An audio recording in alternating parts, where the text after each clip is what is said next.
എല്ലാവർക്കും നമസ്കാരം. നമ്മുടെ ഇന്നലത്തെ വീഡിയോയിൽ പറഞ്ഞ പ്രകാരം തന്നെയാണ് ഇന്ന് മാർക്കറ്റിൽ നടന്നിരിക്കുന്നത്. ശ്രദ്ധിച്ചോ? നമ്മൾ ഇന്നലെ വീഡിയോയിൽ പറഞ്ഞു ഇതൊരു റിക്കവറി മോഡ്, നമ്മളെ കബളിപ്പിക്കലാണ് അല്ലെങ്കിൽ കൊതിപ്പിക്കലാണ് എന്നാണ് നമ്മൾ പറഞ്ഞത്. താഴത്തേക്ക് വരാനുള്ള ടെൻഡൻസി കൂടുതലാണെന്നും ഇന്നലെ സൂചിപ്പിച്ചിരുന്നു. തുടർച്ചയായ 8 ദിവസം റെഡിൽ ക്ലോസ് ചെയ്തതിന് ശേഷം ഇന്നലെ ഒരു ദിവസം നമുക്ക് ശരിക്കും അത് നമ്മളെ ഒരു ആസാക്കുന്ന തരത്തിലുള്ള ഒരു മൂവ്മെൻറ്റാണ് ഇന്നലെ നിഫ്റ്റി മാർക്കറ്റ് മൊത്തത്തിൽ നടത്തിയത്. എല്ലാ ഇൻഡെക്സുകളും ഇന്നലെ ഗ്രീനിലായിരുന്നു ക്ലോസ് ചെയ്തത്. പക്ഷേ ഇന്ന് നേരെ തിരിച്ചാണ്. ഒരു ഫ്ലാറ്റ് ഓപ്പണിങ്ങിന് ശേഷം വളരെയധികം നിരാശപ്പെടുത്തുന്ന രൂപത്തിലാണ് മാർക്കറ്റ് ഇന്നത്തെ പെർഫോമൻസ് നടത്തിയത്. അവസാനം സ്ലൈറ്റ്ലി നെഗറ്റീവിലാണ് ക്ലോസ് ചെയ്തിരിക്കുന്നത്. ഫിനാൻഷ്യൽ മാത്രമാണ് ഒരു സ്ലൈറ്റ്ലി ഗ്രീനിൽ ക്ലോസ് ചെയ്തിരിക്കുന്നത്. ബാക്കി നിഫ്റ്റി 80, അതേപോലെ തന്നെ നിഫ്റ്റി മെറ്റൽ, അതുപോലെ Nifty reality, Nifty oil and gas, ഇതെല്ലാം തന്നെ സ്ലൈറ്റ്ലി ഗ്രീനിലാണ് ക്ലോസ് ചെയ്തിരിക്കുന്നത്. ബാക്കി എല്ലാ ഇൻഡെക്സുകളും എല്ലാ സെക്ടറുകളും റെഡിലാണ് ക്ലോസ് ചെയ്തിരിക്കുന്നത്. FMCGയും അതുപോലെ ആട്ടോ സെക്ടറുകളെല്ലാം തന്നെയാണ് ഇന്ന് മാർക്കറ്റിനെ പിന്നോട്ട് കൊണ്ടുപോയത്. മറ്റൊരു കാര്യം, US കേന്ദ്ര ബാങ്കായ ഫെഡ് റിസർവിൻ്റെ federal open market committee minutes നാളെ പുറത്തു വരുന്നുണ്ട്. ഒരു പക്ഷേ അത് പ്രതീക്ഷിച്ചു കൊണ്ടായിരിക്കാം ഇന്ന് മാർക്കറ്റ് ഇത്തരത്തിലുള്ള ഒരു വോളറ്റൈലിറ്റി നമുക്ക് കാഴ്ചവെച്ചത്. ഇന്ന് നല്ല ഒരു വോളറ്റൈലിറ്റി തന്നെയായിരുന്നു.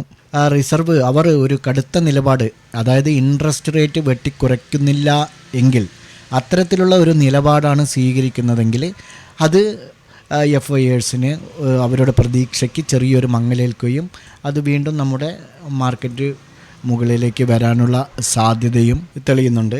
മറ്റൊന്ന്, ഇപ്പോൾ കമ്പനികളുടെ Q3 റിസൾട്ട് ഏകദേശം അവസാനിച്ച രൂപത്തിലാണുള്ളത്.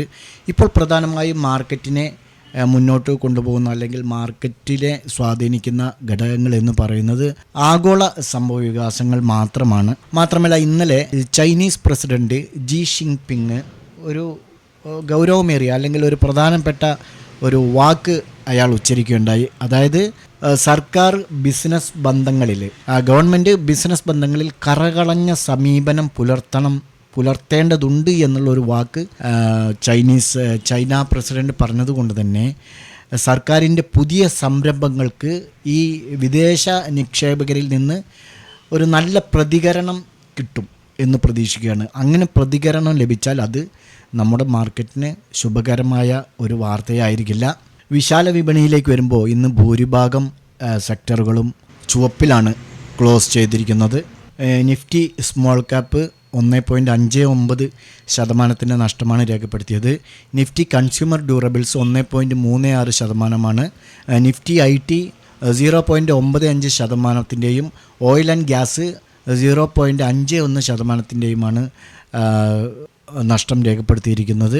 അതേസമയം NLC ഇന്ത്യ ആ ഓഹരികൾ 8%-മാണ് ഇന്ന് ഉയർന്നിരിക്കുന്നത്. അതേപോലെ തന്നെ ഒഡീഷയിലെ കൽക്കരി ഖനി ബ്ലോക്ക് ഏറ്റെടുത്തതായി NLC ഇന്ത്യ കഴിഞ്ഞ ദിവസം അറിയിച്ചിട്ടുണ്ടായിരുന്നു.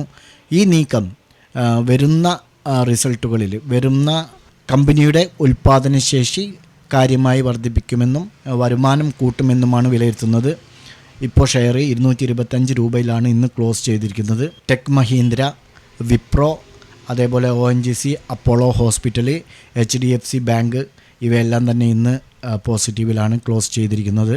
എന്നാൽ ഫാക്റ്റ് ഇന്ന് ഏകദേശം 6% മുകളിലാണ് നഷ്ടം രേഖപ്പെടുത്തിയിരിക്കുന്നത്. Q3 റിസൾട്ടിൽ ഈ സ്ഥാപനത്തിൻ്റെ കഴിഞ്ഞ വർഷത്തെ റിസൾട്ടുമായി താരതമ്യം ചെയ്യുമ്പോൾ 73% കുറവാണ് രേഖപ്പെടുത്തിയത്.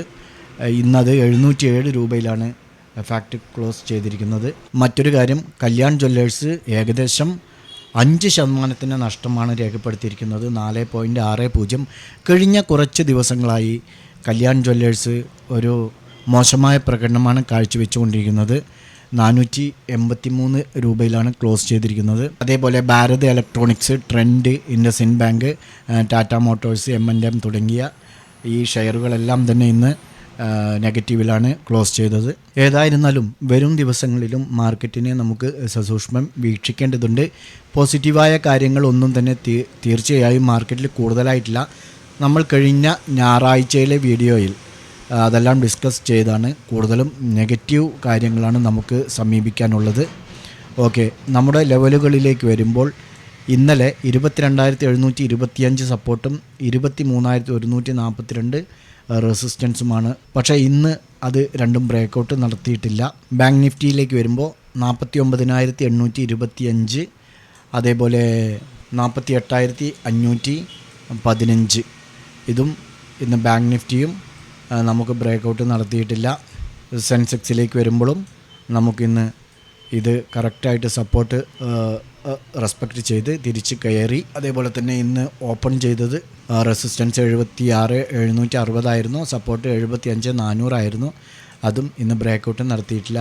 അപ്പോൾ നമ്മുടെ ഇന്നത്തെ മാർക്ക് ഒന്നും ചെയ്യേണ്ട ആവശ്യമില്ല, അവിടെ ബ്ലാങ്ക് ആയി വിട്ടാൽ മതി. കാരണം നമുക്ക് നമ്മുടെ സപ്പോർട്ട് ആൻഡ് റെസിസ്റ്റൻസ് ലെവലുകൾ ബ്രേക്കൗട്ട് നടത്തിയിട്ടില്ല. അതുകൊണ്ട് തന്നെ നമുക്കിന്ന് അവിടെ മാർക്ക് ചെയ്യേണ്ട ആവശ്യമില്ല. ഓക്കെ, നമുക്ക് നാളെ ട്രേഡ് ചെയ്യാനുള്ള സപ്പോർട്ട് ആൻഡ് റെസിസ്റ്റൻസ് ലെവലുകൾ ഈ സെൻസെക്സിൽ നിന്ന് തന്നെ നമുക്ക് തുടങ്ങാവുന്നതാണ്.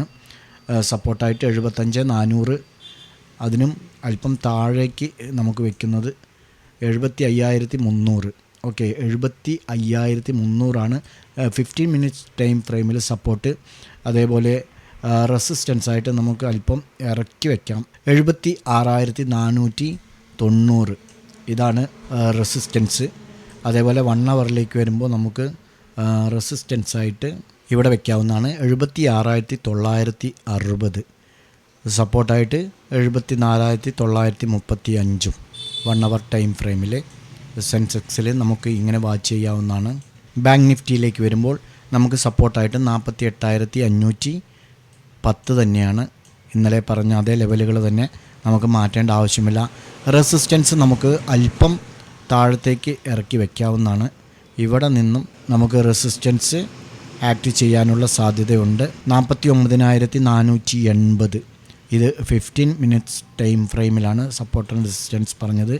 1 അവറിലേക്ക് മാറ്റുമ്പോൾ നമുക്ക് സപ്പോർട്ട് 48,300, അതേപോലെ റെസിസ്റ്റൻസായിട്ട് 50,050.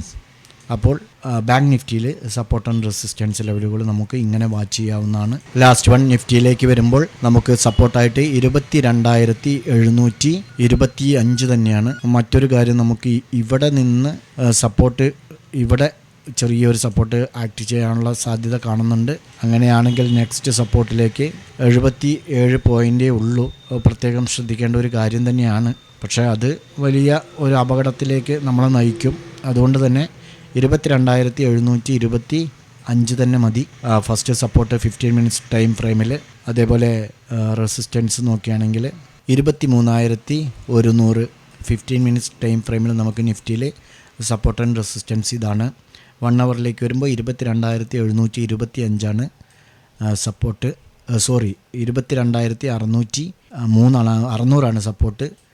റെസിസ്റ്റൻസ് ആയിട്ട് നമുക്ക് അല്പം താഴെ വയ്ക്കാവുന്നതാണ് 23,310. ഇത് 1 അവർ ടൈം ഫ്രെയിമിൽ നിഫ്റ്റിയിൽ നമുക്ക് ഇങ്ങനെ വാച്ച് ചെയ്യാവുന്നതാണ്. അപ്പോൾ ഈ 3 ഇൻഡെക്സുകളും നിങ്ങളുടെ ട്രേഡിംഗ് പ്ലാറ്റ്ഫോമിലേക്ക് ആഡ് ചെയ്യുക. നമ്മുടെ ഈ ലൈനുകൾ, അതായത് ഈ സപ്പോർട്ട് ആൻഡ് റെസിസ്റ്റൻസ് ലെവലുകൾ കൃത്യമായി നിങ്ങൾ വരയ്ക്കുകയോ ഈ വലതുവശത്തുള്ള ഈ ബ്ലൂ പ്രൈസ് നിങ്ങൾ എഴുതി വയ്ക്കുകയോ അല്ലെങ്കിൽ സ്ക്രീൻഷോട്ട് എടുത്ത് സൂക്ഷിക്കുകയോ നാളെ മാർക്കറ്റിൽ നിങ്ങൾക്ക് ഇത് വെച്ച് പഠിക്കുകയോ ചെയ്യാം. ഞങ്ങളുടെ വീഡിയോ എഡ്യൂക്കേഷൻ പർപ്പസിന് വേണ്ടി മാത്രമാണ്. മറ്റൊരു വീഡിയോയുമായി വീണ്ടും കാണാം. ബൈ.